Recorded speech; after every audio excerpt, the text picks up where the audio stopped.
Over the last few weeks, we've been traveling around quite a bit, looking at properties and projects for our upcoming teams. The first stop we went to was in the mountains just north of Tegucigalpa. We have two churches in this area, Príncipe de Luz and Santa Elena. Now, Príncipe de Luz is a mission church. As you can see, there's not much of an actual church building here yet, but the church members are working on that. They've taken some time out of their own schedule and used money from their own pockets to work on the church. There's more to be done, but it's a great start, and it's a good sign of a healthy church. Santa Elena is the other church in this area. Now, Santa Elena has been around for many years, and it's a strong church. Looking out over the area, you'll notice there's not that many homes nearby, but on Sundays, you'll find this church packed out. They come from miles around to attend this church here. After our trip to the mountains, we turned our attention to the north. I took Pastor Christian with me, and we headed to San Pedro Sula. We have two teams coming in March, and I wanted to make sure that everything was in place for their arrival.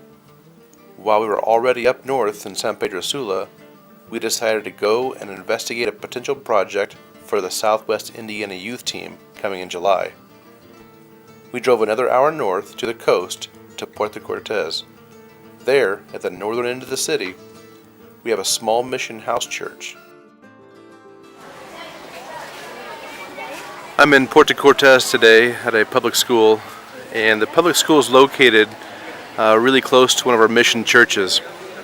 And I'm trying to decide what to do. The Southwest Indiana District is sending a youth group down, and this is an option for them to work on. And that needs a new roof and lots of paint and a little TLC. So I'm just thinking out loud here, but this is a possible site for them to come and work, and we're hoping that that we can get some stuff done in July here. And the impact actually would be on the church, even though it's a public school. The community would know the church helped and understand that the church was the reason it's painted and the new roof. So just looking forward to possibly working here. Well, we wrapped up our time in the north, said our goodbyes, and headed south, way south. Less than a week after our trip to Puerto Cortez, we made our way to the island of El Tigre. It's located all the way south on Honduras' Pacific coast, in the Gulf of Fonseca. There's a town on the island called Amapala.